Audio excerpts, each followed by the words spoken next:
When I was young and very impressionable, I went to seminary. And at seminary, I was supposed to read a lot of books. One of them was by Frederick Copleston, a philosopher. I can't remember a word.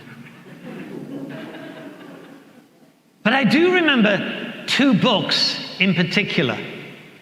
I don't think they were on our reading list, so I'm not quite sure how I came by them. One was by Sally Trenchard. It was called Bury Me in My Boots. And it's a book, it's about a woman who spends her life literally working with the homeless, those outcast. Of course, we have them in our own neighborhoods. You've only got to go around the roundabout. And if you're not very good at the Washington Circle, you'll see two men, one's called Eddie, and I'm not sure what the other man's called, regularly sleeping, even in during these incredibly cold nights. And the other book was definitely an American. Christopher William Jones. His book was called Listen, Pilgrim. And he thought he had a vocation, but this was back in the 60s. Not that it's changed much. But he felt dissatisfied with the church. He felt that they weren't always working for those that are outcast. And he too took to the streets. He took to the streets to know those who had fallen out of grace, or so it would seem. Certainly from what we consider makes us successful. And he once described the church as a ladder that we climb, but so often we make it a burden, unnecessary burden that people carry on their shoulders. And I thought of those two books this weekend when thinking about the Beatitudes that we heard proclaimed by Deacon Dwight. Slightly different from Matthew's version. That's called the Sermon on the Mount. Here apparently he's on the flat. And there's something about being on the flat and seeing people close up. So I love that image of Christ, aware of his listeners, aware of those who've come. But he gives them a very strange teaching. In fact, he turns everything that we consider as normal on their heads. Because widows certainly weren't considered of any value. In fact, without their husbands, they were the poorest of the poor. We hear about lepers that got the attention of Jesus, not only his attention, but his compassion. We hear about sinful women. We never hear of sinful men. But we do hear of sinful women that Jesus' heart goes out to. And so these, according to Jesus, speaking face to face, they're the blessed ones. And so if they are the blessed ones, then we ought to get very close. And it might rub off. And what is it that might rub off? A sense of gratitude. Not that I had a nice comfortable bed last night and those two men, Eddie and the other man, slept in the cold. No, but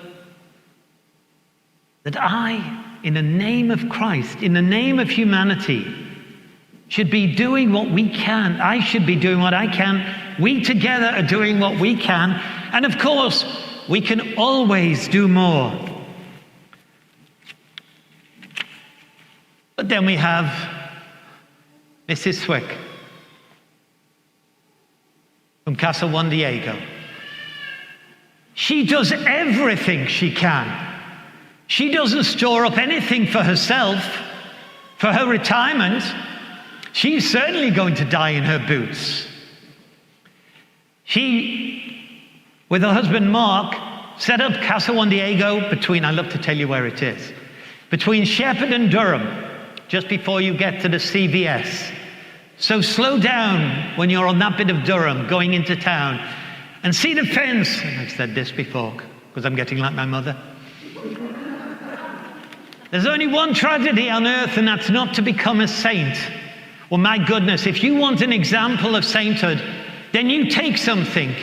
Yeah, I know here we often, when we ask, you give so generously. But if you find you've got excess, knock on their door. Then you'll meet Mrs. Wick and the students from Notre Dame, the graduates from there, or the interns to come year in, year out, and many, many other people who desire to make a difference. On one of my visits to Casa Juan Diego, Mrs. Wick told me about a young man, I forget if he was from, I think he was from Guatemala. He had arrived, they'd been to San Antonio, a bus to pick these people up that were homeless, from immigrants, no home, no country, to bring them to the warmth, the welcome of a safe house of Casa Juan Diego. And she said, this one young man said, will you phone my mother? Will you let her know that I'm okay?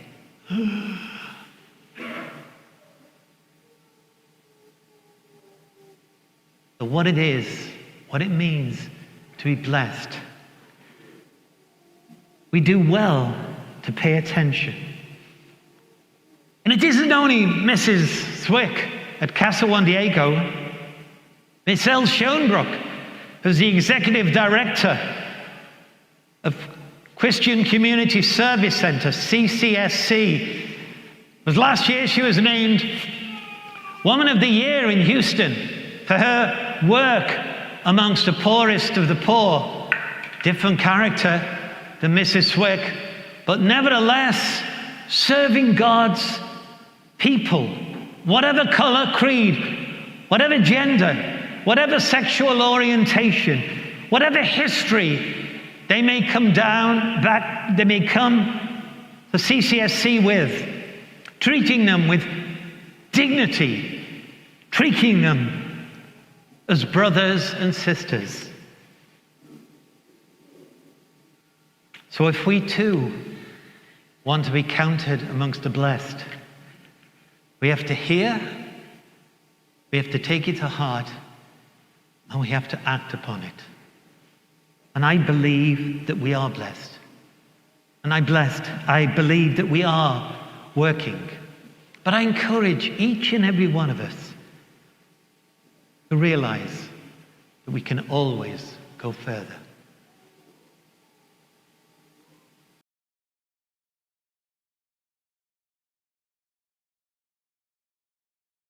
Please like, subscribe, or comment below.